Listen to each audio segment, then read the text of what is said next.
Hello friends, let us continue our ethics GS paper 4 classes. So chapter number 5 हमारा चल रहा है, that is contributions of moral thinkers and philosophers from India and world, जिसमें Indian philosophy हम पढ़ रहे हैं बेसिकली। एंड आज हम पढ़ने जा रहे हैं about Jainism.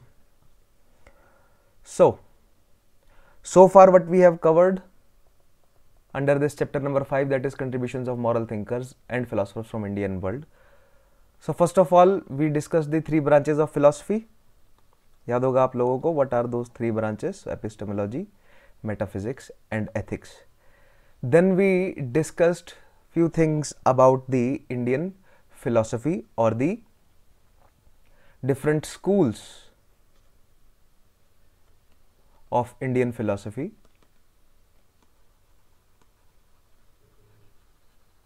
In that we discussed about those 9 schools, जिसमें से 3 जो हैं वो क्या है हेटेरोडॉक्स एंड 6 जो है वो क्या है ऑर्थोडॉक्स। सो बेसिकली हमने एक लिस्ट जो है वो प्रिपेयर करी थी। हेटेरोडॉक्स स्कूल्स कौन कौन से हैं? Charvaka, Jainism, Buddhism. And orthodox school कौन कौन से हैं? So we have the Samkhya, Yoga, then उसके अलावा नेक्स्ट जो है वो, जिसमें हमने डिटेल में जो है वो किसको पढ़ा था? वेदांत को जो है वो हमने डिटेल में जो है वो समझने की कोशिश करी थी, राइट। सो मीमांसा एंड वेदांत जो है वो एक ग्रुप है, सांख्या योग जो है वो एक ग्रुप है, राइट। एंड वैशेषिका एंड न्याय जो है वो एक ग्रुप है। So we discussed all that. Then we entered into the fundamental ethical principles of Indian philosophy.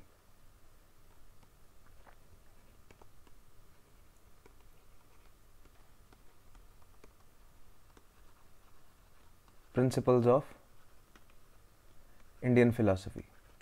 So इसमें हमने क्या देखा था? What are the fundamental ethical principles? So we started with purushartha, then the karma siddhanta यानी कि doctrine of karma, rebirth, immortality of soul, varnashrama dharma, sanskar and rin, right.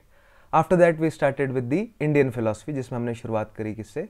Charvaka से in the previous session. Today we are going to study Jainism and after that in the next session we'll go into study Buddhism, और फिर उसके बाद Gita and so on will cover all important Indian philosophies. So Charvaka जो है वो हमने previous session में cover किया था।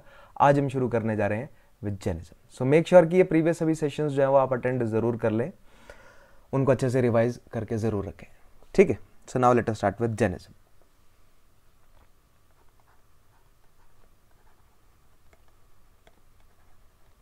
So out of all the 9 schools of thought in Indian philosophy, what we can say about Jainism is that it is the most consistent philosophy.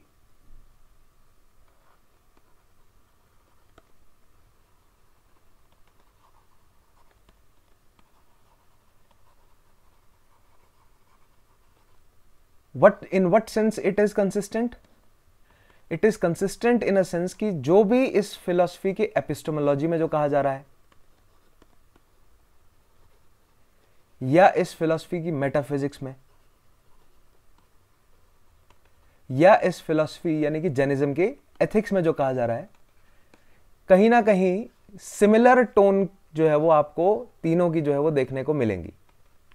In that sense there is consistency in this philosophy, consistency among these three, in its epistemology, in its metaphysics and its ethics, right? So as far as epistemology is concerned, what we need to study in Jainism? So epistemology के लिए एक word जो हम यहां पर पढ़ेंगे,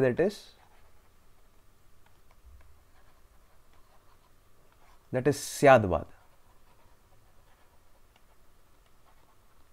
We can also call it the theory of relativity of knowledge. Theory of relativity of knowledge. Next is metaphysics.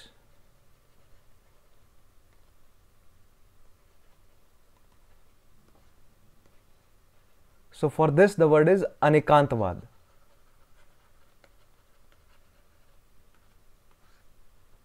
Right, for epistemology the word is Syadvad, for metaphysics the word is Anikantvad, and what anekantavada, इसको अगर हम simple भाषा में कहें, so this is the theory of pluralism और pluralistic pluralism. Theory of pluralism, जैसे मैंने previous session में आपको बताया था ना, monism, pluralism and then dualism के बारे में। प्लूरलिज्म या pluralistic, also known as pluralistic pluralism. And thirdly, it's ethics. So यहां पर क्या है, पंचव्रतास और 5 vows, पंचव्रतास और 5 vows,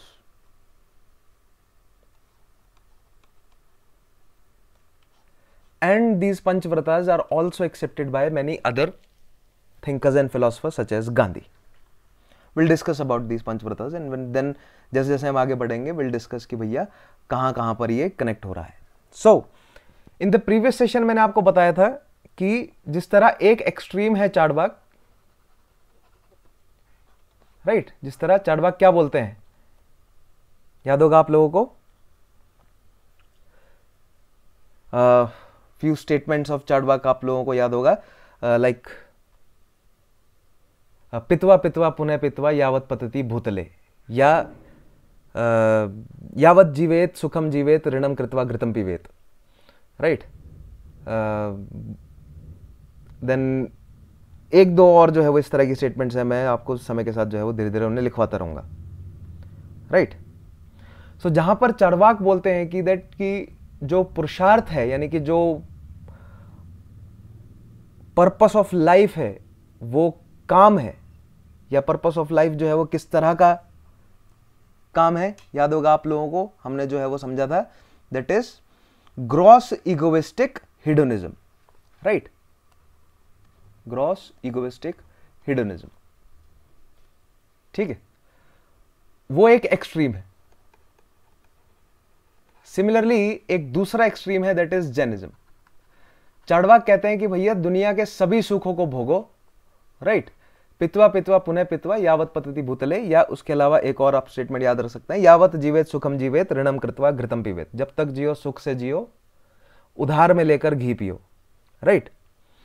भस्मीभूतस्य देहस्य पुनरागमन कुतः है, यानी कि ये शरीर जो है ये भस्म हो जाएगा, जला दिया जाएगा, उसके बाद जो है वो फिर आपका आगमन कैसे होने जा रहा है। तो जब तक जी रहे हो सुख में जियो, ऋणम कृत्वा घृतम पीवेत, यानी कि ऋण में लेकर, उधार पे लेकर जो है वो घी पियो, ऐसा कुछ कहना है। यानी कि they are talking about the extreme that is the gross egoistic hedonism, right.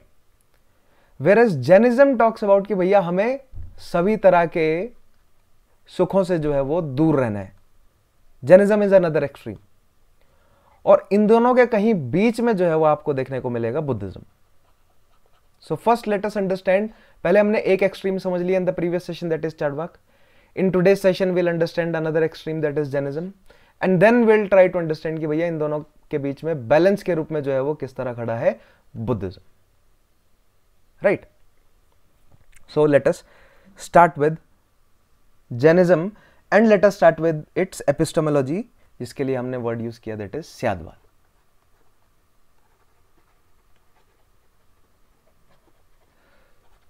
So for Charvak also we looked into their epistemology and then their metaphysics and then their ethics. Same trend हम यहाँ पर भी follow करेंगे। For Jainism also we'll look into their epistemology यानी कि स्यादवाद, then their metaphysics that is अनेकांतवाद, and then their ethics that is पंचव्रतास। Ethics यानी कि याद होगा आप लोगों को, epistemology is the theory of knowledge, metaphysics answers the questions such as that are related with cosmos or that are related with soul and God and so on, right? And ethics में यहाँ पर दो important सवाल होते हैं, what is the purpose of life and how to attain that purpose, right? So now let us start with first point, that is the epistemology of Jainism, that is स्यादवाद, ठीक है। तो जो जैन फिलोसफर्स है ना, एक स्टोरी के माध्यम से उन्होंने अपनी एपिस्टेमोलॉजी को समझाने की कोशिश करी, यानी कि अपनी कहां से वो नॉलेज, यानी नॉलेज का सोर्स क्या है, या नॉलेज को किस तरह वो एक्सप्लेन कर रहे हैं. So with the help of a story they have tried to explain this, Jain philosophers and others also. Buddhism ने भी वो स्टोरी जो है वो यूज करी है. The story is of an elephant and 6 blind men.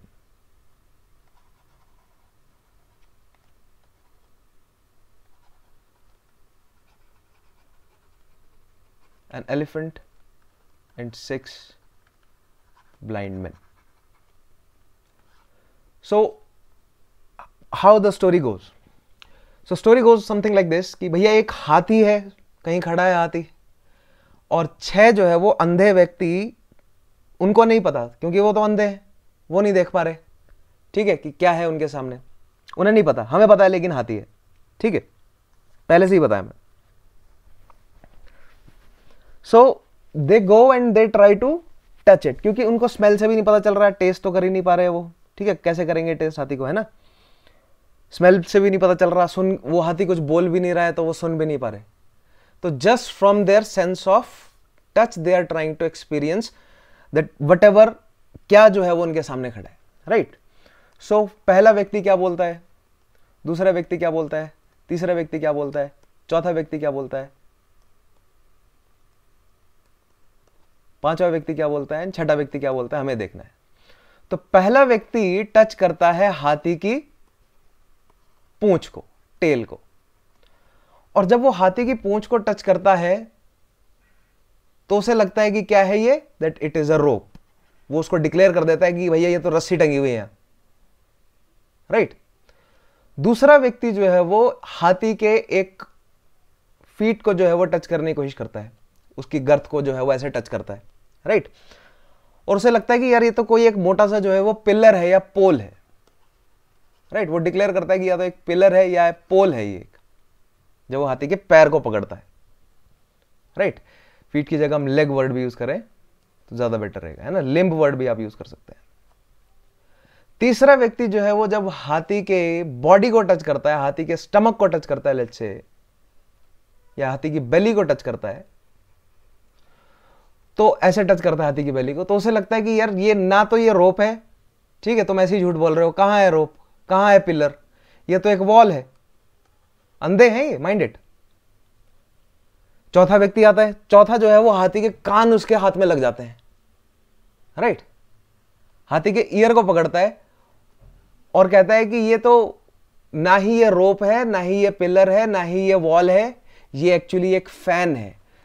Fan देखे ना आपने, पंखियां जो होती हैं हाथ से जिनसे हवा की जाती है इस तरह, राइट. कहता है ये तो एक फैन है, तुम सब लोग जो है वो झूठ बोल रहे हो, तुम्हें नहीं पता.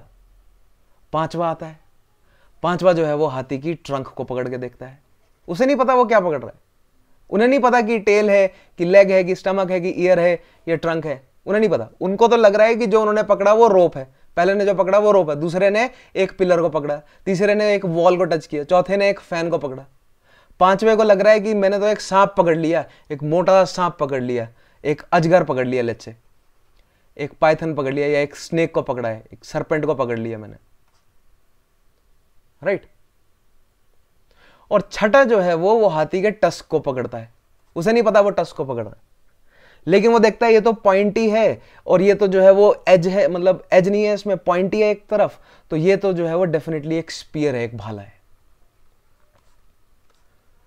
तो 6 व्यक्ति एक ही ऑब्जेक्ट को, एक ही चीज को, उनके लिए तो अभी ऑब्जेक्ट ही है ना, उन्हें नहीं पता वो क्या है. 6 व्यक्ति एक ही ऑब्जेक्ट की अलग अलग इंटरप्रिटेशंस निकाल रहे हैं, and on the basis of whatever input that they are getting, according to them they are close to reality.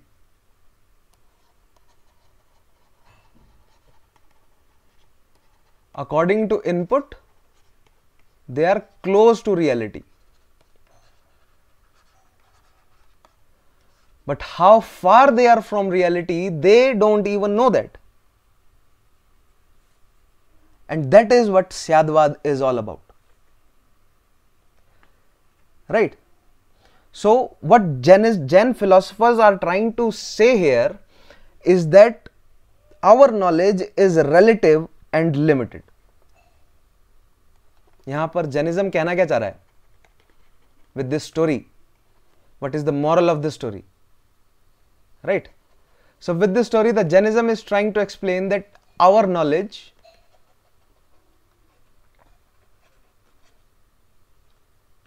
is relative and limited. Now what do we mean by relative and limited? थोड़ी देर में उसको देखते हैं, अच्छे से explain करते हैं, but अभी मैं आपको बेसिक सेंस बता देता हूं. जैसे हमने प्रीवियस सेशन में समझा था कि जैसा आप देख पा रहे हैं, whatever however you are able to perceive this world that is around you, it is based on your cognitive abilities. Right? It is based on your interpretations of whatever input that you are receiving through your cognitive abilities. It is based on the interpretations that you can create on that input, and that is in turn based on your experiences or whatever that you are taught. जो भी आपको बचपन से सिखाया गया है, जो जिस भी तरह का आपका सोशलाइजेशन हुआ है, राइट? आपकी कॉग्निटिव एबिलिटीज यानी कि हमारी जो सेंसेस हैं उसके माध्यम से हम इनपुट गेन कर रहे हैं, और फिर that mixed with our memories, whatever we are taught, whatever are perceptions, जो भी प्रेजुडिसेस हैं, जो भी हमारी नॉलेज है, उसके बेसिस पर इनपुट को हमारा दिमाग जो है वो जितना भी लिमिटेड हमारा दिमाग है वो उसे प्रोसेस करता है, और फिर हम कहते हैं that we are perceiving this reality, and we consider our perception of this reality as the only reality. Right? And that is what Jainism is challenging. Jainism कह रहा है, it is basically, क्या कहा मैंने? What is their epistemology? What is Syadvad? Syadvad is the theory of relativity of knowledge. That whatever we know is relative and limited. Whatever we know is not absolute. Whatever we know is dependent upon, being relative means it is dependent upon something else. Like पहले व्यक्ति ने जो पूंछ पकड़ी, उसको कैसे पता कि वो रोप है? क्योंकि उसने पहले कभी रोप को टच करके देखा होगा. So their knowledge of interpreting that particular thing, and in this case that tail as rope, is based on the knowledge that they already have. So their knowledge is dependent upon their past experiences. It's not absolute. Right? Absolute knowledge is not dependent upon anything else. It is there. It is a fact. It cannot be refuted. But relative knowledge, it depends upon many things. थोड़ी देर में समझाता हूं इसको मैं और थोड़ा detail में. So what Jainism says that our knowledge is relative and limited. It is based on whatever input that we are getting. So if we look at the word Syadvad etymologically, it originates from the word Syat, right? Which means possibly or maybe, right? So many different scholars, they interpreted Syadvad in different ways. They said that Syadvad is actually the theory of relate possibility, or they called it possibilism. Right? Many said that it is not possibilism, it is actually skepticism.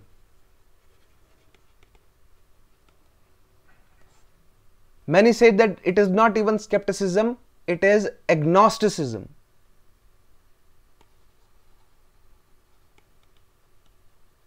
Now what does these mean? Possibilism, it means that there could be many possibilities to one thing, right? There are a lot of possibilities. That is what possibilism is. Skepticism, it means, हमने समझा था, skepticism means that having doubts,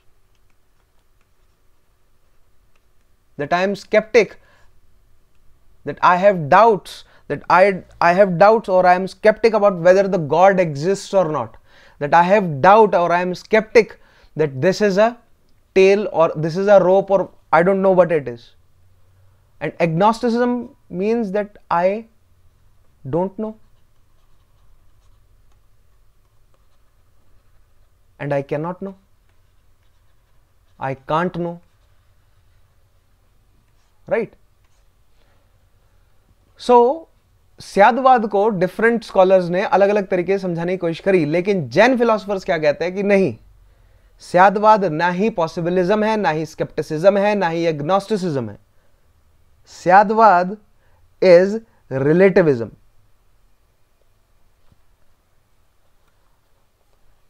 So what Jain philosophers says?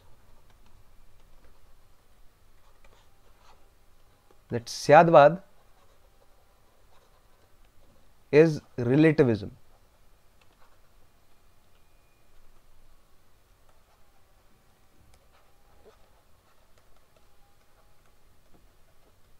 Right? And as per Syadvad, we must understand that our knowledge is limited. Our knowledge is limited and relative. Right? And we should accept this. Not just that our knowledge is limited and relative, we should accept that our knowledge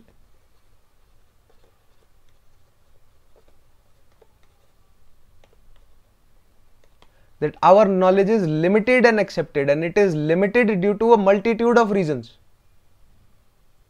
For that, now let us understand that what is relativism. कहना क्या चाह रहे हैं basically? Relativism है क्या? Right. सो यहां पर दो फिलॉसफी में वर्ड टर्म्स चलती हैं, या जब हम रिलेटिविज्म की बात करते हैं फिलॉसफी में दो टर्म्स चलती हैं. One is relative and other word is opposite to this is absolute.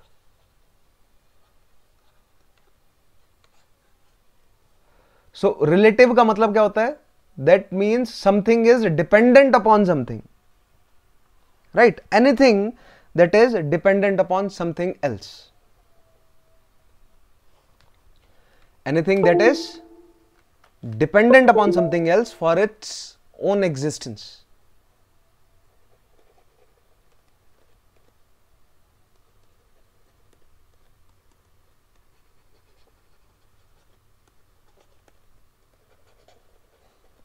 Upon something else, right? And absolute का मतलब क्या होगा? That something or anything that is not dependent upon anything or anyone. क्या मतलब हुआ इसका? समझते हैं. That is not dependent on anything or anyone for it to be true or for it to be real, right? So for example, if we consider the mathematical principles, right? Maths में कुछ ऐसे principles हैं, आप मुझे बताएंगे उसके लिए specific word क्या है, right? That are not dependent upon anything for them to be factually accurate. Although there are some, आप कोई ना कोई आकर जो है वो रिफ्यूट करने की डेफिनेटली कोशिश करेगा, but let's say for example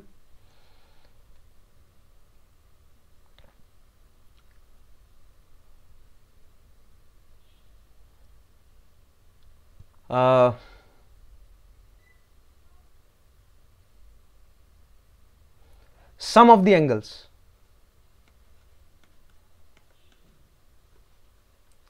Sum of the angles of any polygon, let's say of a triangle or of a square or of a rectangle, whatever. Sum of the angles of a triangle is 180 degree, चाहे triangle कितना भी बड़ा हो, चाहे triangle कितना ही छोटा हो. Sum of the angles of a square is always 360 degree, चाहे square कितना भी बड़ा हो, चाहे square कितना भी छोटा हो. चाहे आप square को धरती पर देखें या आकाश में देखें, चाहे आप उस triangle को माइक्रोस्कोप से देख रहे हैं या टेलीस्कोप से देख रहे हैं, चाहे आप 90 डिग्री से, मतलब कहने का मतलब कि किसी भी एंगल से देखें, आप अपनी तरफ से किसी भी एंगल से देख रहे हैं उसे, आप कैसे भी एक्सपीरियंस करने की कोशिश करें एक ट्राइंगल के एंगल्स का सम, it will be 100, and if it is represented in degrees it will be 180 degrees. If it is represented in degree measurement it will be 180 degrees, right? So such mathematical principles, they are absolute in that sense that sum of the angles of a triangle is 180 degree, and that is not dependent upon anything else. It is 180 degree, it is absolute, right? So that is the knowledge, to know that sum of the angle of triangle, we know that it is 180 degree, and that is absolute. But in case of relative,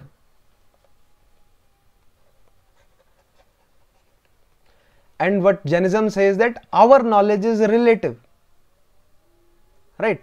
How is that?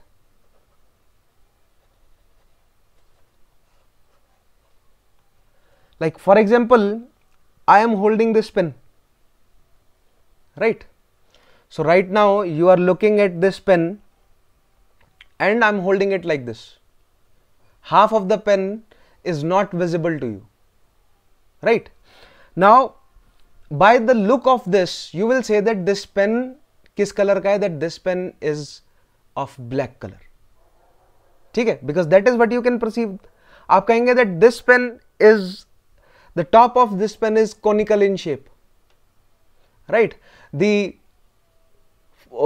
top half of this pen is cylindrical in shape. The bottom half of this pen we don't know about. But by the looks of it, you will say that the color of the pen is black color, right? Or let's say if I hold this glass of water in my hand. Now I have said that this is a glass of water. Now this is a glass of water which is opaque. You are not able to look inside this, that what is inside this glass of water.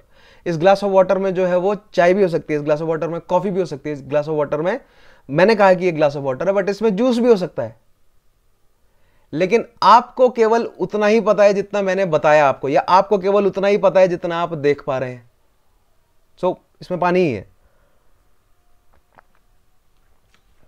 Right? But then again coming back to this pen, आप इस pen को देख पा रहे हैं, आपको लगेगा ये काला है, बट जैसे ही मैं इस पेन को आपको पूरा दिखाऊंगा आप कहेंगे कि नहीं यार, half of this pen is, bottom half of this pen is of silver colour and it is tapering, it is not cylindrical, it is somewhat conical, it is tapering, right? So that is how your knowledge is relative. When you look at something, you look at that particular thing with different perceptions. Like for example, whatever you are holding in your hands, right? Let's say you are holding a pen in your hand. So वो pen जो है वो let's say आपको 10-12 centimetres का जो है वो नजर आ रहा है. But let's say in that same room, your parent or your sibling is also sitting, and let's say they are sitting, let's say 8 or 10 foot away from you. So now when they look at that pen in your hand, उनको वो 10 centimetre का नहीं नजर आ रहा, उन्हें वो छोटा नजर आ रहा है. So according to their perception, the knowledge, जो knowledge है वो change हो गई. अब now according to them, जो आपके हाथ में पेन है उसका साइज छोटा है. Right? Now when I say that, look at this glass, now what is the material with which this glass is made of, right? So now according to your experiences, according to your perceptions, some will say that this glass is made of steel, some will say that this glass is made of plastic, some will say that this glass is made of copper, some will say that this glass is made of bronze, or some will say that this glass is made of china, right? चीनी मिट्टी की बात कर रहा हूं, ठीक है? Now if you are looking directly at us, मतलब लेट्स से आप अगर इस वीडियो को अब एक फोन में देख रहे हैं तो ये ग्लास आपको छोटा सा नजर आएगा. आप एक लैपटॉप या कंप्यूटर की स्क्रीन में देख रहे हैं तो थोड़ा बड़ा नजर आएगा. आप एक टीवी स्क्रीन में देखेंगे तो और थोड़ा बड़ा नजर आएगा. पास बैठकर देखेंगे तो बड़ा नजर आएगा, दूर बैठकर देखेंगे तो छोटा नजर आएगा. So in that sense our knowledge is limited and relative, because it depends upon a lot of things, right? It depends upon, let's say, क्या लाइट है ना, जैसे मैंने आपको एग्जांपल दिया था ना कि व्हाइट वॉल व्हाइट क्यों नजर आ रही है, उसमें 3 लेवल पर डिस्टॉर्शन हो सकता है, at the level of light, at the level of our eyes और our sensor, and at the level of our brain और माइंड, राइट? अगर मैं कमरे में रेड लाइट जला देता हूं तो वही व्हाइट वॉल आपको रेड नजर आने लगेगी, राइट?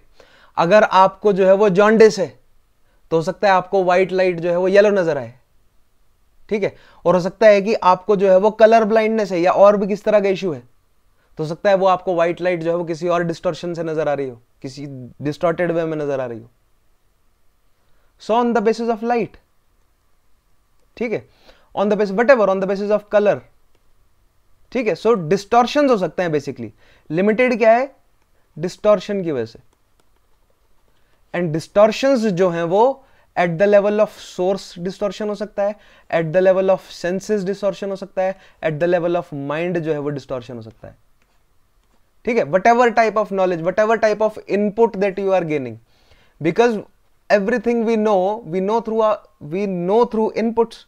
बहुत ही लिमिटेड चीजें होती हैं जो जेनेटिकली हमारे अंदर कोडेड होती हैं, ठीक है? लाइक बच्चा पैदा होते ही उसको रोना है, वो जेनेटिकली कोडेड है उसके अंदर, लेकिन धीरे धीरे बच्चा सीख जाता है कि कब रोने से काम बनता है, कब रोने से काम नहीं बनता। सो वो उसके एक्सपीरियंसेस से, वो इनपुट से जो है वो सीख रहा है बच्चा, right? So largely what we can say about human is that whatever we know is due to that input, और वो इनपुट हम रिसीव कर रहे हैं अपनी सेंसेस से, राइट? सो सोर्स के लेवल पर भी डिस्टॉर्शन हो सकते हैं, सेंसेस के लेवल पर भी डिस्टॉर्शन हो सकते हैं, एंड माइंड के लेवल पर भी डिस्टॉर्शन हो सकते हैं, and ये distortions at different levels can create different perceptions.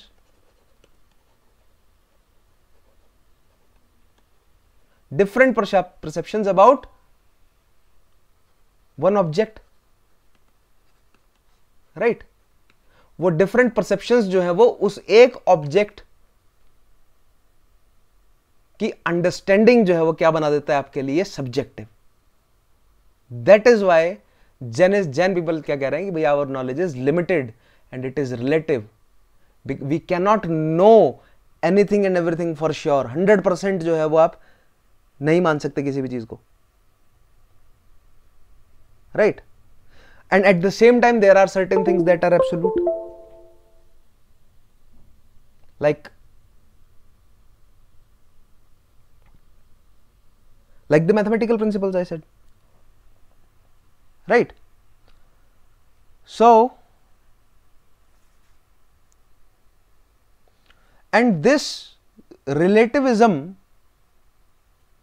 or this basically this but you can say that we don't understand relativism, all the conflicts in the world are due to that.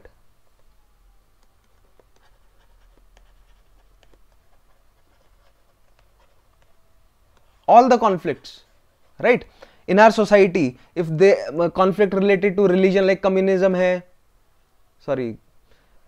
communalism है, भांति भांति की intolerance है, in fact terrorism तक भी, all these conflicts are a result of our मतलब very meek understanding of the theory of relativism, right? That because we consider that what we know as absolute.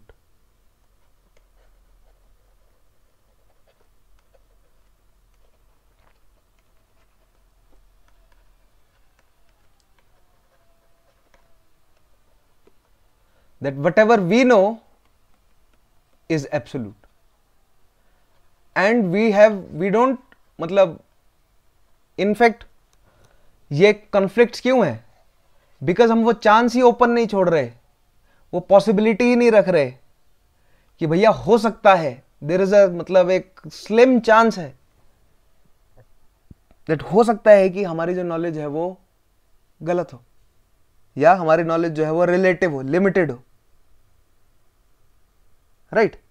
We ignore These conflicts are due to we ignore that our knowledge is relative and limited, right?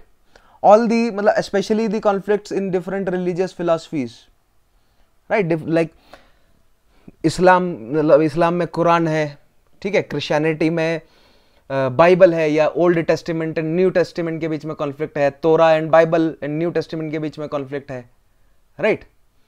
या मतलब Hinduism में different जो है वो text हैं, चाहे वो वेदास हो, उपनिषद हो, या Brahmasutra and then Gita, right? Apart from that चाहे वो गुरु ग्रंथ साहिब हो. So different religious philosophies they consider their text or their knowledge to be absolute, and that is the root cause of such conflicts, right? And conflicts in such absolutes which are contradictory to each other could only be resolved by the understanding of Syadvad, right? So in essence what Syadvad says, Syadvad क्या बोल रहा है? That our knowledge is limited and relative, right? And that there should be a principle of accepting that my knowledge is a relative. That is Syadvad. Principle of, कितनी देखिए बहुत बेहतरीन बात बोल रहे हैं. Principle of accepting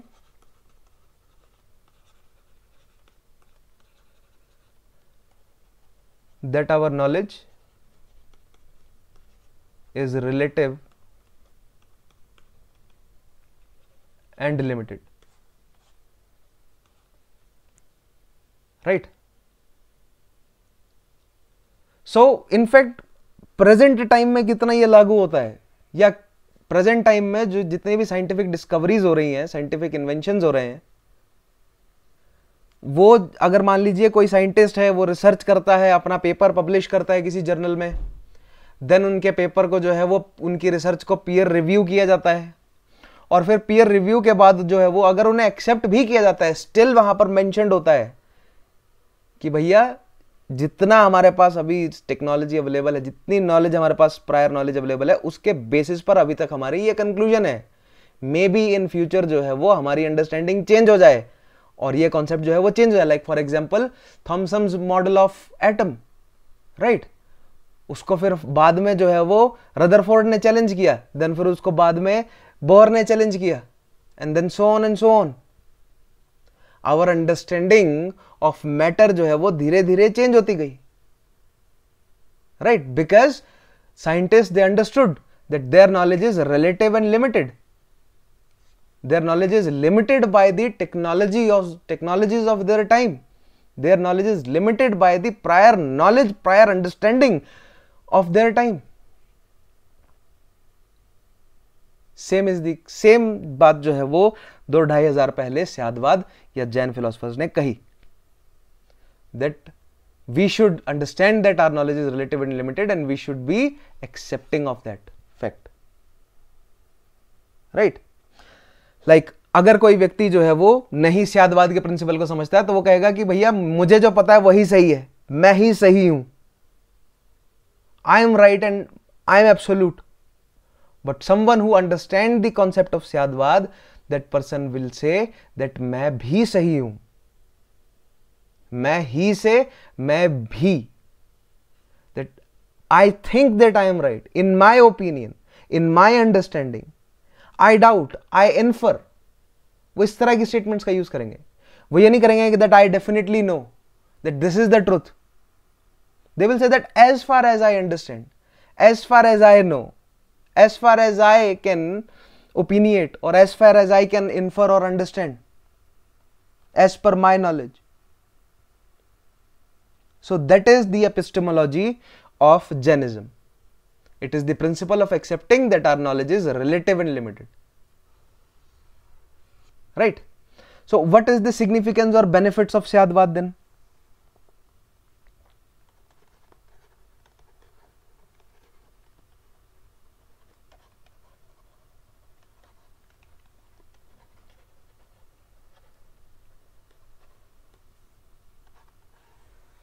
क्या benefits है स्यादवाद के?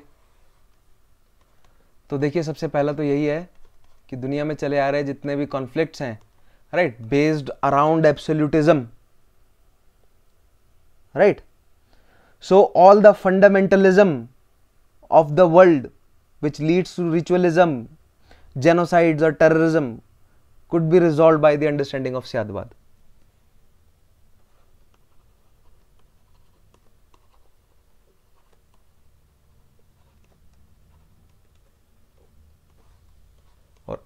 Or absolutism, right, which could lead to terrorism और वेरियस जीनोसाइड्स जो कि हुए भी हैं पास्ट में, राइट, और various different kind of such evils could be resolved by the understanding of Syadwad.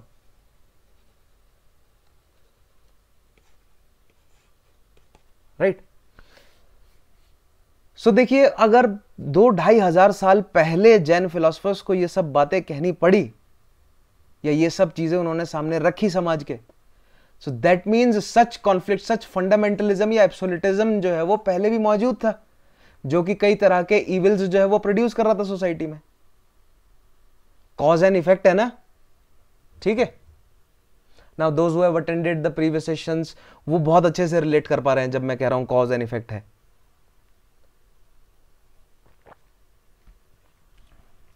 Right.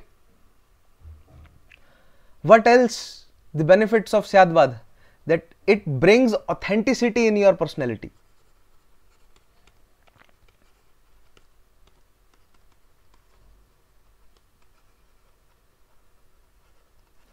आपका social credit, so to say, it increases that. It makes you an authentic person, genuine person, because you understand that your knowledge is limited. So you use the phrase in your sentences like I think, I believe, as per as my knowledge, in my limited understanding. If you use such phrases, right, so people will definitely consider your, मतलब आपकी statements को, आपके statement में वजन रहेगा, लोग सुनेंगे आपकी बात, क्योंकि लोगों को ये समझ आएगा कि आप जो है वो अपनी अंडरस्टैंडिंग से बोल रहे हैं, राइट. और आप ये समझते हैं कि हो सकता है कि मैं गलत हूं, एंड अगर मैं कहीं गलत हूं, and if you are saying that as per my understanding, and if you are provided with a counter point, right, so you will be open. If you understand that your knowledge is limited, that means you are open for understanding that when and where and how my knowledge is limited, and when and where and how I can expand that knowledge. So it brings authenticity in your personality. So when, मतलब in general, जब भी आप बातचीत करते हैं किसी से, and especially in interviews, you will use the principle of Syadwad, right? What else? It creates space for democratic values.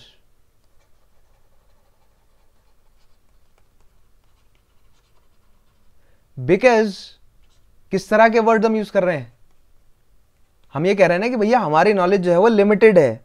That means अगर हम ये मानते हैं कि भैया रिचुअलिज्म से काम चल जाता है, और अगर सामने वाला कोई व्यक्ति कहे कि नहीं ये रिचुअलिज्म से काम नहीं होगा, तुम ये गलत कर रहे हो. उनकी अंडरस्टैंडिंग अगर ये है कि भैया ये सही रास्ता है, और हमारी अंडरस्टैंडिंग ये है कि ये सही रास्ता है, लेकिन दोनों ये समझते हैं कि हमारी नॉलेज हो सकता है कि लिमिटेड हो, तो वो डेमोक्रेटिक वैल्यूज प्रमोट कर रहा है, ठीक है, जहां पर सभी के different point of view, different school of thoughts के लिए जो है वो स्पेस है. इसके लिए आप एक और फ्रेज जो है वो यूज कर सकते हैं, it creates a culture of discourses, not discussions, cultures of discourses. Culture of discourse, या डिस्कोर्स का मतलब क्या होता है कि एक ऐसा डिस्कशन जहां पर सभी डिफरेंट तरह के पॉइंट ऑफ व्यूज को बराबर फील्ड जो है वो प्रोवाइड किया जा रहा है टू अपनी बात जो है वो कहने के लिए, राइट. डिक्टेट नहीं किया जा रहा उन पर, थोपा नहीं जा रहा दूसरे की बातों को, दूसरे कल्चर को, दूसरे की फिलॉसफी को. उनको मौका दिया जा रहा है कि भैया आप भी सामने आकर बोलिए, पूरी आपको पूरा जो है वो बराबरी का मौका दिया जाता है अपनी बात रखने का. So it creates a culture of discourse. It promotes democratic values. It brings authenticity in your personality, and definitely it could resolve a lot of problems of our world, right, rooted in the fundamentalism or absolutism, right? So these are the significance or benefits of Syadvad. Next is its Jain philosophy's metaphysics, yeah, that is Anekantvad.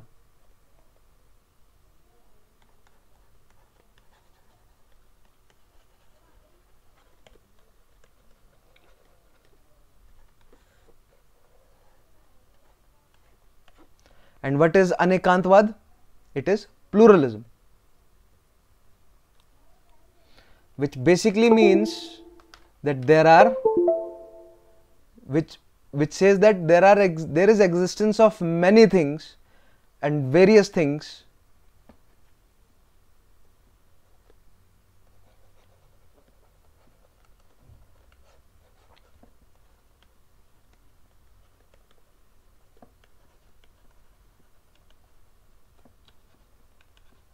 different things. Like dualism क्या बोलता है? That there is only matter and conscious. Monism क्या कहता है? That there is only matter or either there is only conscious. Matter is creating conscious or conscious is creating matter. That is monism. Dualism क्या कहता है? That there is matter and there is also conscious. Whereas pluralism क्या बोलता है? That there is existence of various different things.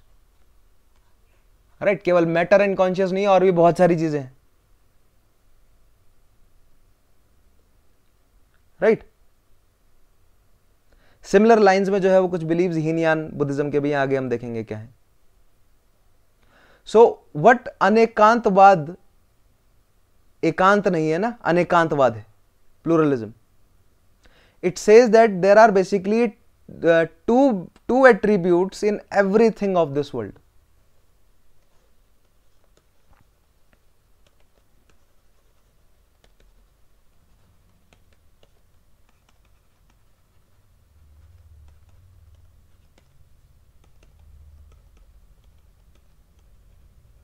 Right, first of all, everything or various different things are made up of different things.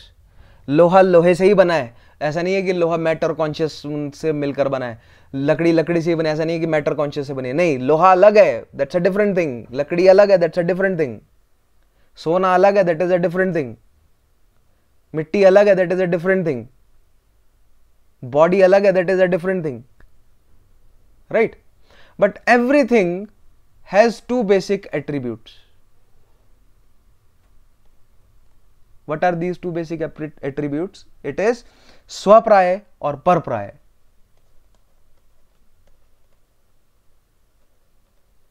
Swapraya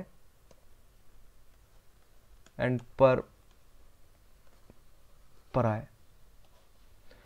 स्वापराय मतलब self modes, English में इसको कहते हैं self modes, और परप्राय को इंग्लिश में कहते हैं others modes. Now what does this mean? It's a very interesting concept.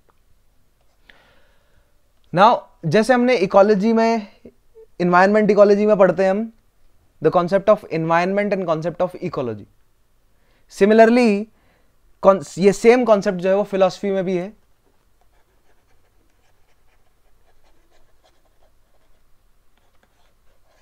Philosophy में भी है, there is a concept of environment and there is a concept of ecology. Environment and ecology, ठीक है। एनवायरनमेंट क्या कहता है?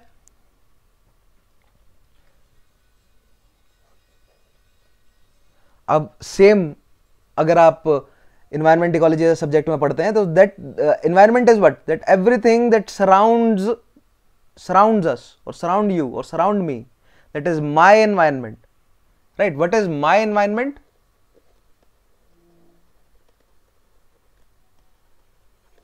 Everything that surrounds me,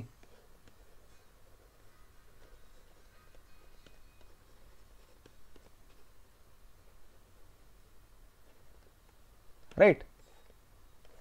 And what is ecology? So My environment is dependent upon me. It is centered around me. Right? My environment is centered around me. Right? Whereas the ecology that I am living in is not centered around me. There is no central authority in an ecology. There are multiple things that are dependent upon each other. So, ecology में क्या होता है?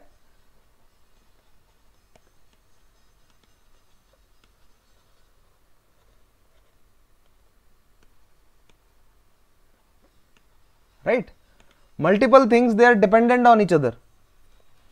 Like in an ecology, the plants and the animals and different species and different microbes and whatever, they all are, for their own survival, they are dependent upon each other.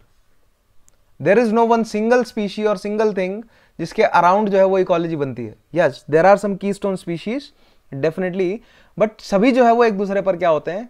Dependent होते हैं. यहां तक you are with me? ठीक है? So, and this is known as, मतलब environment में क्या कहते हैं इसको? Philosophy में it is known as the anthropocentrism. Anthropocentrism, right? Where I am the central theme and everything is around me, right? So, like for example, मैंने इस pen की बात करी थी या उस ग्लास ऑफ वाटर की बात करी थी, ठीक है? तो इस पेन के स्वप्राय क्या है?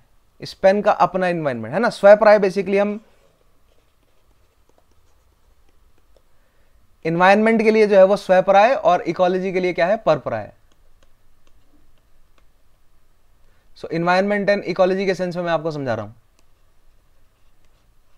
Right? So my environment is centred around me, but I am part of an ecology. समझ रहे हैं ना? My environment is centred around me, but I am part of a broader ecology, right? So, like for example, all the attributes of this pen or this glass, right, of this pen और ये glass है, इसके जितने भी attributes हैं, जो भी इसकी खूबियां हैं, ये प्लास्टिक से बना है पेन, रबर है, इसमें ब्लैक कलर है, ग्रे कलर है, शेप इसकी एक साइड को सिलेंड्रिकल है, टॉप में सिलेंड्रिकल है, बॉटम में कोनिकल है, टॉप पे भी कोनिकल है, राइट? पॉइंटेड है, दोनों जो है वो एजेस जो हैं वो पॉइंटेड है. या इस ग्लास की बात करें, this glass is made of bronze, or this glass contains water, and this is the shape of the glass or the width of the glass or the height of the glass or the weight of the glass or the color of the glass, whatever. All of these are attributes of this glass, right? Then that is, these attributes of this glass are the swapraya. That what makes this pen, or what constitutes this pen, or what constitutes this glass, right? And but at the same time, this pen is a result of a broader ecology, right? There is a matlab particular attributes of this pen or this glass, right? But this pen or this glass is a result of all attributes of everything, right? All attributes of everything in this universe.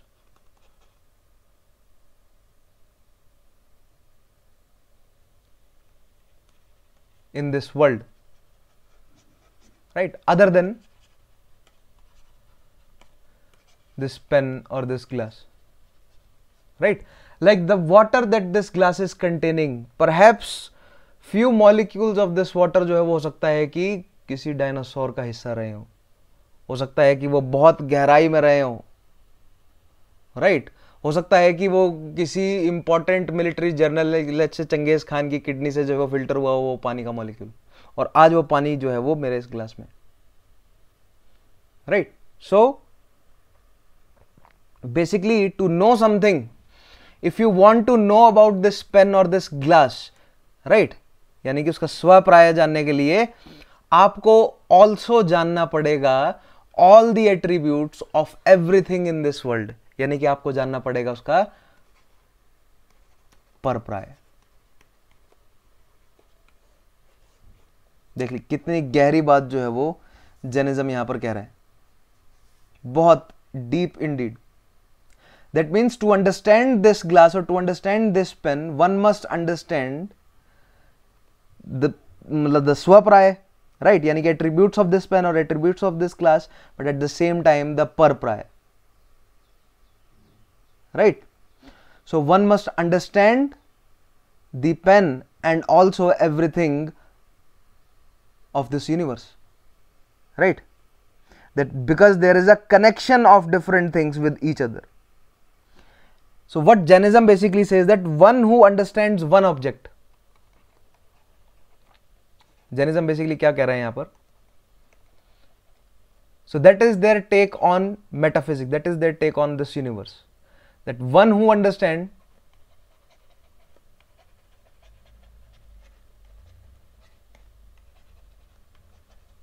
one object understands the whole universe.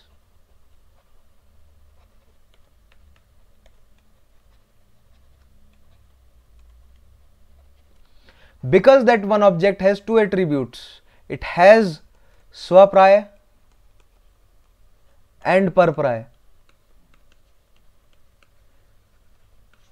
Because you need to understand about that object, आपने उस object की itself जो भी attributes है उसको तो समझा ही, but at the same time सभी अदर चीजों के एट्रीब्यूट्स को भी आपने समझा, right. That this pen is made up of plastic and rubber, then that plastic जो है वो कहां से निकल कर आया है, वो पूरी आपने मतलब पूरी धरती की चीजों को अगर आपने समझा है, then you will be able to understand this pen, and at the same time you understand this pen, you understand this whole world.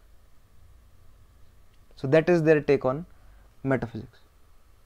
This is anekantavad. This is pluralism. Right? So one who understands one object properly will be able to understand the whole universe properly. All the attributes of all other things. So it is Jainism is a philosophy of interconnectedness. What we can say, that this is a philosophy of interconnectedness, that all the things in the universe, definitely they are made up of different things, but they all are interconnected with each other, right? We can also say that this is a philosophy of holism, because everything is connected with each other, right? Or it is a ecological philosophy.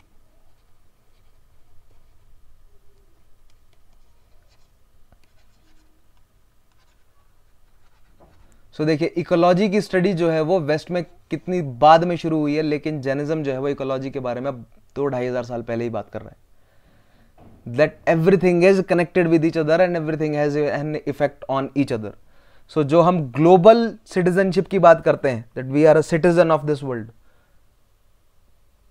कि पूरी दुनिया में जो है वो जो भी घटनाएं घट रही हैं उसका असर आप पर भी पड़ रहा है, ठीक है. तो वही सेम बात, सिमिलर बात जो है वो जैनिज्म कह रहे हैं, that everything is connected with each other. To understand one object, you must understand the attributes of all other, understand the whole universe, or understand the attributes of all other things, all other objects, if you want to understand one object. So इतनी गहरी बात जो है वो आज से 2-2,500 साल पहले कहकर ये लोग चले गए, right. So what is the benefits of anekantavada, and यहां पर जो है वो हमें कंसिस्टेंसी नजर आती है.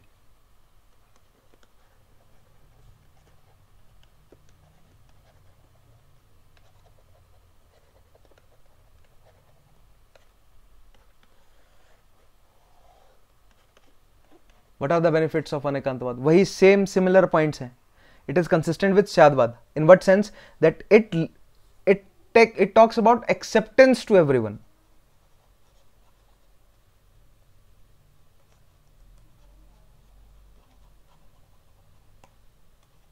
Because everyone is connected with each other. Since everyone is connected with each other, so we must be accepting to each other. Right? And this sense of acceptance for everyone, acceptance of everyone, it leads to democratic values.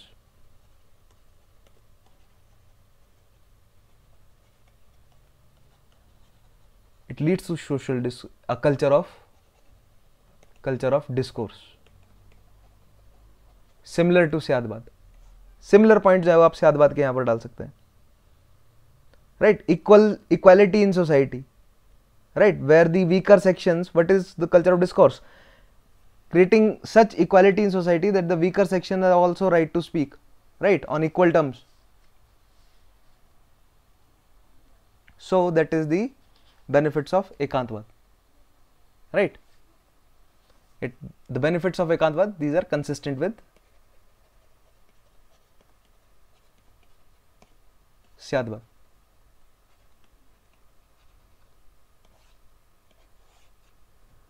Then third is their ethics.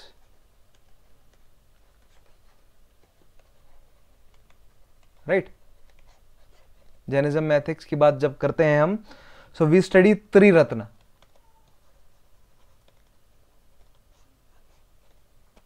Three gems, the theory of three gems, right?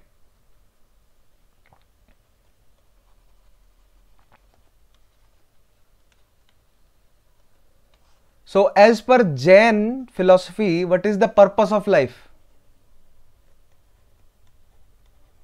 So मैंने आपको बताया था ना, eight out of 9 Indian schools, they talk about the ultimate purpose of life is moksha.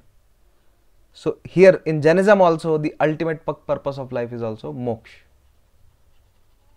या कैवल्य. कैवल्य word जो है वो use किया गया है, मोक्ष वर्ड भी यूज किया गया है, right?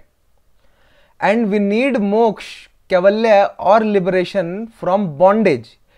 In Jainism also they also consider that we are in bondage, that we need liberation from bondage.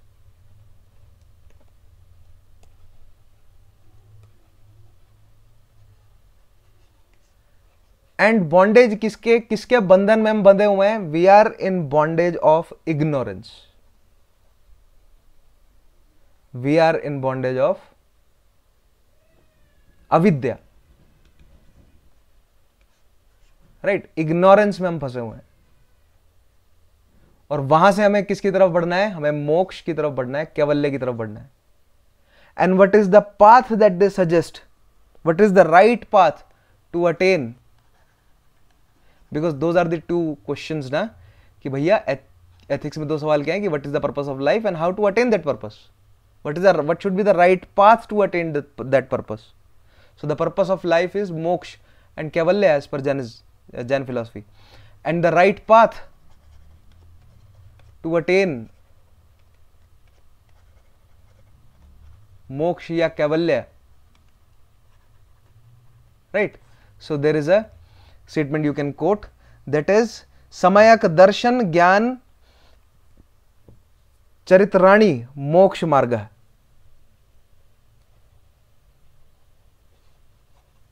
Samayak darshan ज्ञान चरित्राणी मोक्ष मार्ग, राइट? सो मोक्ष का मार्ग क्या है? समयक दर्शन, समयक ज्ञान, समयक चरित्राणी. So these are the त्रिरत्न. ये हैं वो 3 जेम्स. क्या क्या? सम्यक दर्शन,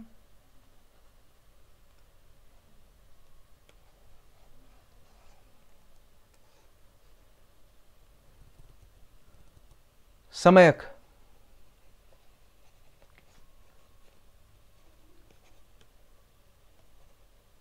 दर्शन, सम्यक ज्ञान and samyak charitra. So what do they mean by darshan? Darshan का मतलब जो है वो फिलॉसफी नहीं है यहां पर. In Jain philosophy actually the darshan it means faith. So samyak means right. Right faith. Gyan means knowledge.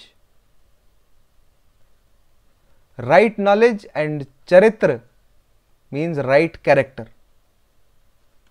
Means नहीं मतलब English translation ही है. So as per the Jain philosophy, to attain moksha or to attain kaivalya, you need to walk on the path of the three ratnas. You need to have right faith, you need to have right knowledge, and you have to have right character. Now what do they mean by right faith? Right faith या सम्यक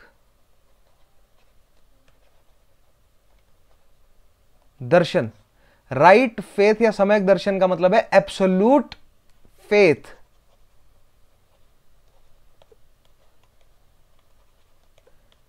In Jain texts and Jain philosophers.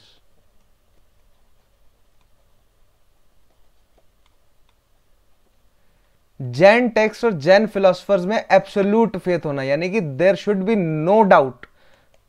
तो यहां पर आप कहेंगे कि sir पहले तो वो स्यादवाद में रिलेटिविज्म की बात कर रहे हैं और यहां पर वो एब्सोल्यूटिज्म की बात कर रहे हैं, तो अपनी ही बात में कॉन्ट्रडिक्शन है उनकी. नहीं, क्योंकि एब्सोल्यूट फेथ जैन टेक्स्ट में अगर आप रखोगे तो उसी जैन टेक्स्ट में लिखा है कि that the knowledge is relative. Right? तो someone who has absolute faith on relativism, इसका मतलब यह नहीं होगा कि वो एब्सोल्यूट रास्ते में चले गए हैं या वो फंडामेंटलिज्म की तरफ बढ़ रहे हैं. नहीं, इसका मतलब ये है कि वो एब्सोल्युटली ये समझ रहे हैं कि भैया उनकी नॉलेज जो है वो रिलेटिव है, हो सकता है कि कल को बदल जाए. So absolute faith in Jain text and Jain philosophers, that is right faith, having no doubts. Then right knowledge means right knowledge of the instructions whatever that are mentioned in the Jain text and by the instructions given by the Jain philosophers.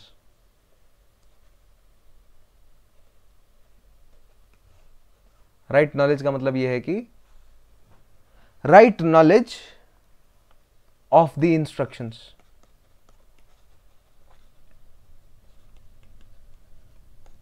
Right and right character का मतलब यह है कि that what ever by having absolute faith you need to follow the instructions properly. So that is right correct. Right character का मतलब यह है कि कैरेक्टर का मतलब किस कैरेक्टर से आपको फॉलो करना है, मतलब ऐसा कैरेक्टर बनाना है कि आपको प्रॉपरली फॉलो करनी है right knowledge of the instructions, right, with having absolute faith in Jain texts and philosophers. Now, if you are walking on these three right paths, you will attain Kaivalya or you will attain moksha. By having absolute faith, by following, by having the right knowledge of the instructions and by following those instructions properly, you will get moksha. Right?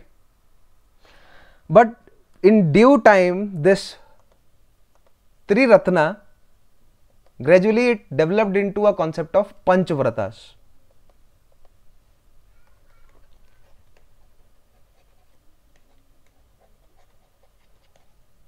अब यहां पर व्रत जो है वो fasting वाला व्रत नहीं है, व्रत का मतलब वाउज है.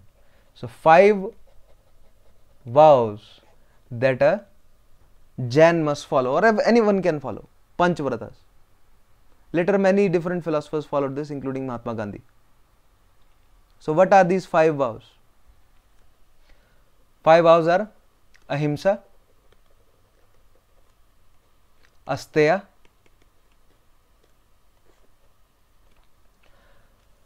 satya, aparigraha,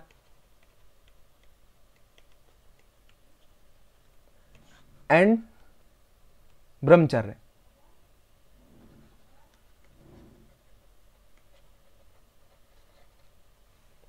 Ahimsa means non-violence. Asteya means non-stealing. So we know these words. We have gone through these words. Non-stealing. Right? किसी के राइट्स का जो है वो आपको हानि नहीं करनी, किसी और की पोजेशंस, किसी और की ऑब्जेक्ट्स को जो है वो आपको चोरी नहीं करना है ना. Satya means being truthful, truth. Aparigraha means no possessions, and brahmacharya means avoiding physical pleasures, all type of physical pleasures. ये जिसके लिए वर्ड है chastity. So no violence, no stealing, being truthful, no possessions, and chastity. These are the 5 vows a person has to take, right? And they have to do these panchvratas, 5 vows, इनको follow करना है at 3 levels.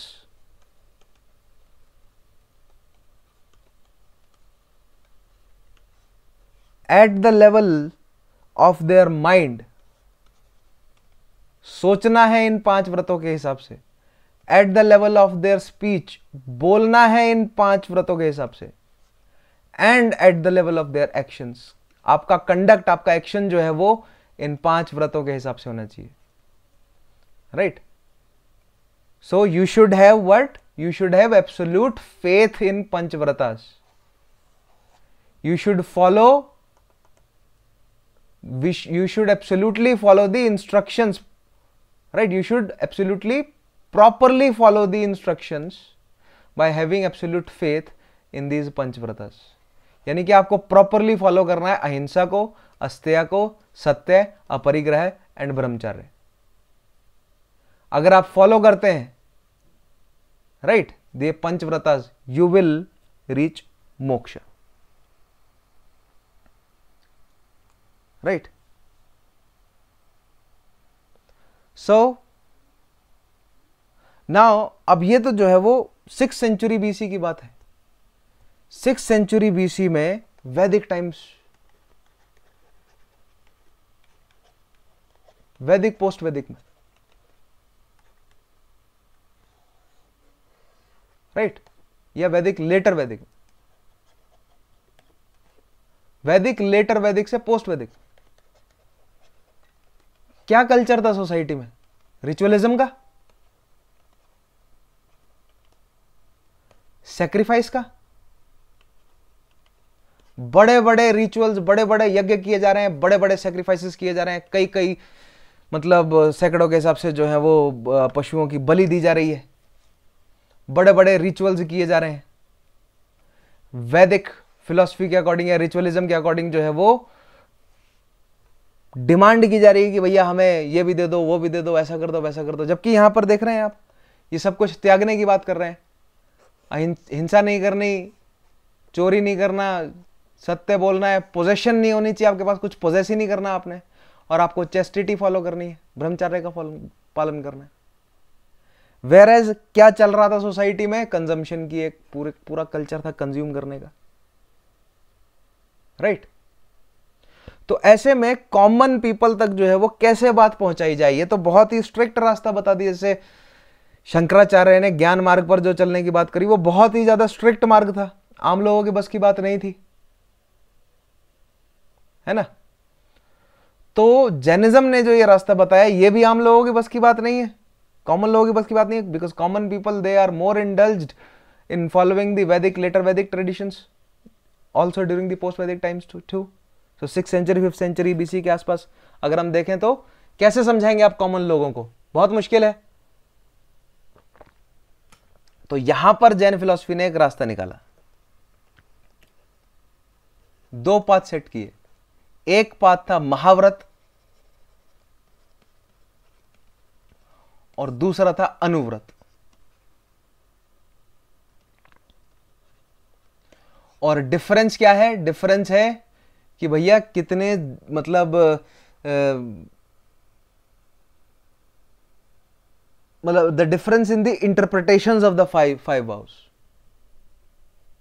In these two parts the difference is the interpretations of the five vows. For Mahavrat, the interpretations were difficult, very difficult. How they were intended, right? The proper way. And for Anuvrat, they were relatively less difficult.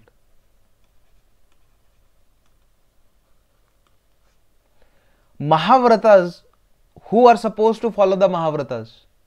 The monks, right? Those were supposed to follow the Mahavratas, जो proper भिक्षु बन गए. And Anuvratas are supposed to followed by the common people, the piety.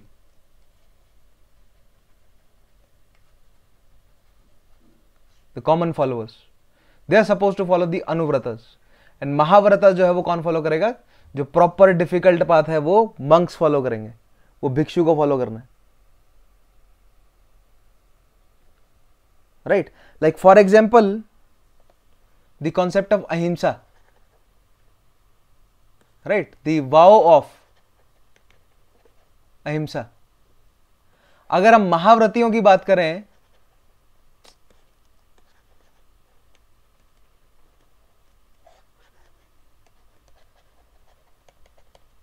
महाव्रती जो है वो अहिंसा को बिल्कुल नेक्स्ट लेवल पर ले जाते हैं.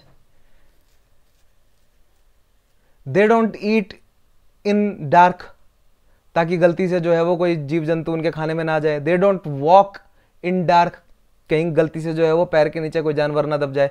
दे वेयर अ मास्क. आपने देखा होगा एक जो है वो रेक्टेंगुलर सी स्लिप या मास्क पहनते हैं मुंह के ऊपर, ताकि गलती से कुछ मुंह के अंदर ना चला जाए. तो अहिंसा को वो बिल्कुल चरम लेवल पर लेकर गए हैं, बिल्कुल एक्सट्रीम पर लेकर गए हैं. Right? So for them, there is no scope of violence, zero violence.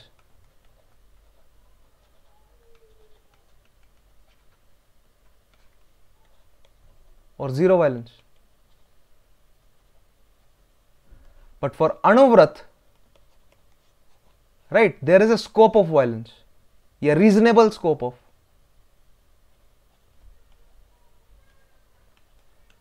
Right? Reasonable scope of violence. Like during agriculture. So agriculture में जो है वो कुछ जीव जंतु तो मर जाते हैं, है ना? तो एग्रीकल्चर में जो है वो आपको अलाउड है वायलेंस, मतलब इस तरह का वायलेंस कि भैया जिससे जीव जंतु जो है वो मर जा रहे हैं. ठीक है? तभी जो है वो धीरे धीरे आपने देखा होगा कि प्रेजेंट टाइम में जैन जो कम्युनिटी है, वो जैन जो माइनॉरिटी है इंडियन सोसाइटी में, वो एक बहुत बड़ी बिजनेस कम्युनिटी भी है, बहुत सक्सेसफुल बिजनेस कम्युनिटी भी है. क्यों? Because of this wow of अहिंसा. राइट? वो एग्रीकल्चर के पाथ से निकलकर, सिंस अहिंसा मतलब एग्रीकल्चर में जो है वो हिंसा थी, तो धीरे धीरे वो एग्रीकल्चर से डिटैच हुए और राइज हुआ क्या? Rise of a trading class, rise of a merchant class. Right? So Jain merchant, Jain trading class जो है वो आज भी बहुत, आज मतलब one of the strongest communities हैं, स्ट्रॉन्गेस्ट बिजनेस कम्युनिटीज हैं in India. One of the most wealthiest and most prosperous business communities in India, Jains. Right? And what about rest of the like truth? So truth is same for both mahavratas and anuvratas, दोनों के लिए same है भैया, सच तो बोलना ही है. ठीक है? Similarly what else? अपरिग्रह, अपरिग्रह की अगर बात करें तो महाव्रतार्स आर सपोज टू, अपरिग्रह की बात करें तो महाव्रतार्स are suppose to have no possessions at all, कपड़े तक नहीं होते इनके पास, राइट किसी भी तरह की कोई पोजीशन नहीं हो, कोई अर्थली पोजीशन नहीं होती इनके पास, पूरी तरह नग्न भी होते हैं। खैर वो नग्न क्यों होते हैं वो डिफरेंट सेक्शंस वो हम हिस्ट्री में पढ़ते हैं, ठीक है, यहां केवल हम उनकी फिलॉसफी समझ रहे हैं। वो नग्न अगर हैं तो वो क्यों है, बिकॉज किसी भी तरह का कोई पोजीशन नहीं रखना, राइट। बट अणुव्रतास, for them there is a provision for reasonable possession, जितना जरूरी है आपके बसर के लिए उतना जो है वो पोजीशन आपके पास होना चाहिए। लेकिन कहीं ना कहीं इससे जो है वो अपरिग्रह से बहुत दूर निकल आए हैं Jain community. Jain community is one of the most wealthiest community in this country, right, और बहुत ज्यादा पोजीशन है इनके पास इनफैक्ट। देन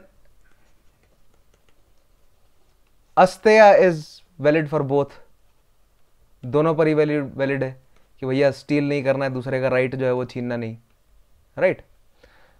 अपरिग्रह, सॉरी ब्रह्मचर्य,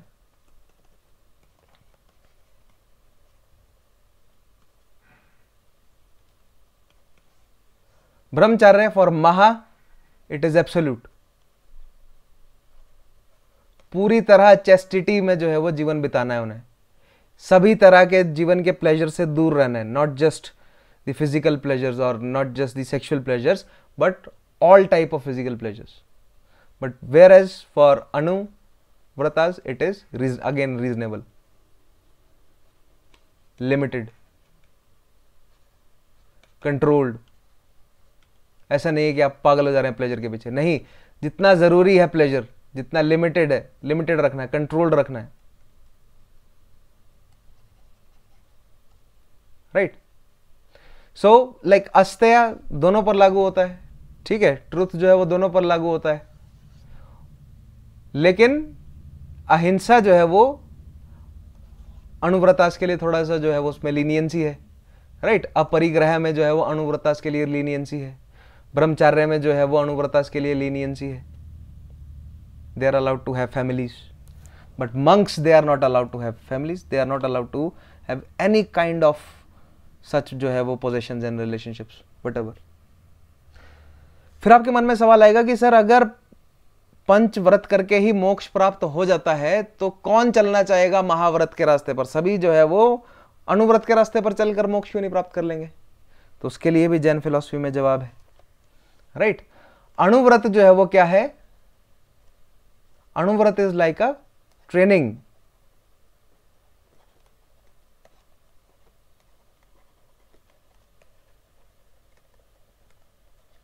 राइट। महाव्रत इज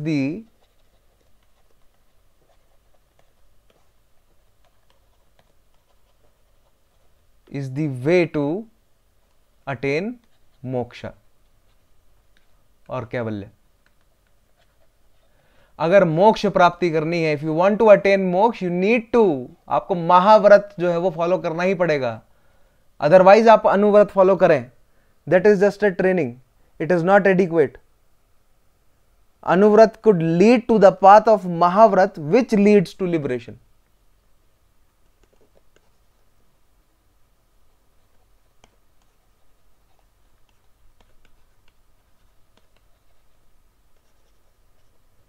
ऐसा तो नहीं है ना कि आप अचानक से जो है वो सब कुछ त्याग देंगे, नहीं, आप धीरे धीरे उस रास्ते पर चलेंगे। आपको धीरे धीरे जो है वो थोड़ा थोड़ा करके आप त्यागेंगे, थोड़ा थोड़ा करके आप त्यागेंगे, और एक टाइम ऐसा आएगा कि आप जो है वो अणुव्रत से महाव्रत के रास्ते पर चल रहे होंगे, एंड दैट महाव्रत would lead to liberation.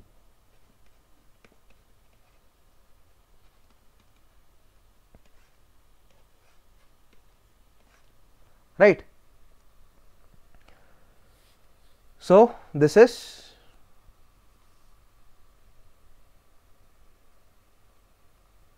about the Jain ethics, ठीक है। Now if we need to look at the significance of, significance यहाँ पर देख लेते हैं,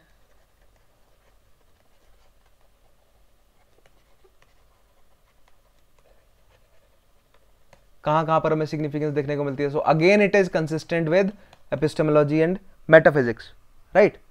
लाइक अहिंसा,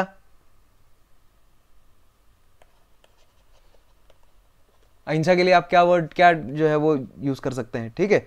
सो if we practice ahimsa, or if we do not kill unnecessarily, because sometimes we need to kill, right? If you have a bug infestation in your home, you would have to kill those bugs. But why to kill mercilessly? We should find a way to kill. अगर मार ही रहे हैं तो mercifully जो है वो मारने के रास्ते ढूंढने चाहिए. So ahimsa could resolve a lot of problems.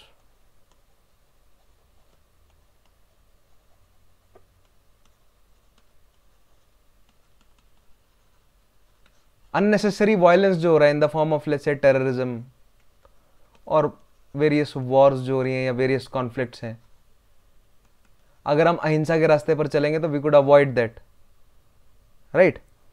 अहिंसा के रास्ते पर चलकर जो है वो हम मतलब नॉट हिंसा against each other as a species but inter species also. So animal rights की बात जो है वो यहां से निकल कर आ सकती है. So you could write a lot of things about ahimsa. I trust you. अगर आपने इतना अभी तक जो है वो मेरे साथ एथिक्स पढ़ लिया तो you could write a lot of things on ahimsa, right? Brahmacharya की अगर हम बात करें तो ब्रह्मचार्य को teach us to have control over our desires, right? हमारी जो डिजायर है कंज्यूम करने की, यानी कि ओवर कंज्यूम, अवॉइड करना है किसको? ओवर कंजम्पशन को. For physical pleasures over stimulation, over consumption को जो है वो हमें क्या करना है? अवॉइड करना है. ये हमें ब्रह्मचार्य सिखा सकता है. अगर हम एब्सोल्यूट चैस्टिटी अगर फॉलो नहीं कर सकते, but we can avoid over consumption, right? Then अस्तेय could teach us not to curb other people's right.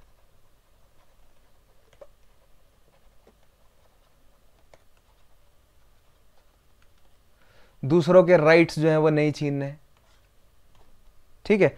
Same आप नॉन मतलब ट्रुथ के लिए भी लिख सकते हैं. बाकी सभी अपरिग्रह भी आ गया, एक एक करके सारे जोड़ दीजिए आप.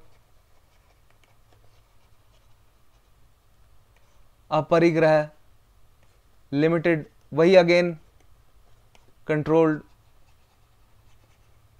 कंजम्पशन और पोजेशन. यहां पर पोजेशन की बात है,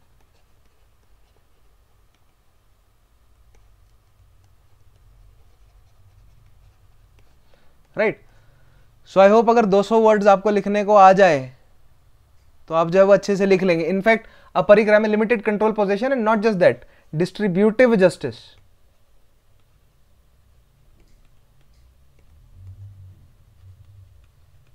right?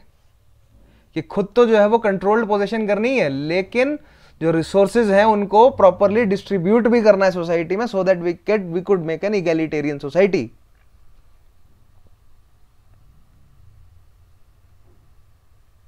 Then another good thing about Jainism is, मतलब ट्रुथ तो है ही, चलो ट्रुथफुलनेस जो है वो हमारी सोसाइटी में क्या करता है? इट इंक्रीज करता है हमारी सोसाइटी में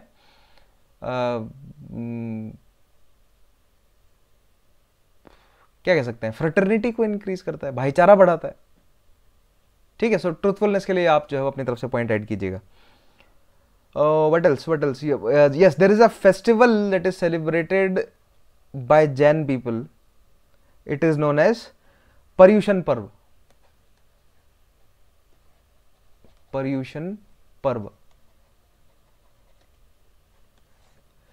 It is a festival where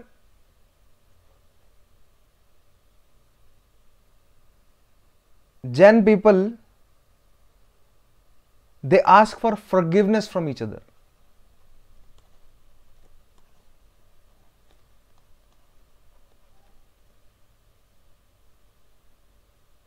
Right? So it is a festival of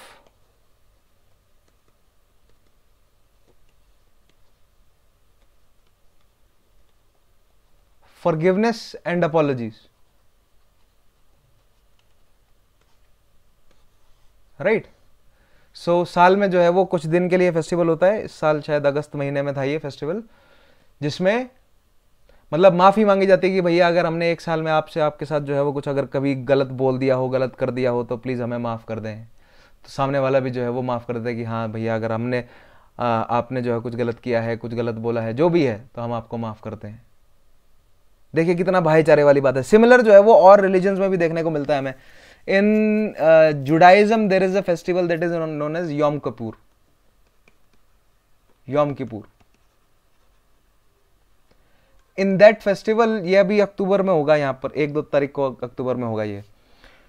योम किपुर में मतलब they ask for forgiveness from God, यहोवा से जो है वो फॉरगिवनेस मांगते हैं, और आपस में भी एक दूसरे से भी जो है फॉरगिवनेस मतलब माफी मांगते हैं, राइट। एंड दे मतलब this is a festival of atonement, right. They ask for atonement कि भैया हमारी जो है वो गलतियों को माफ कर दिया जाए। In US there is a festival that is Thanksgiving,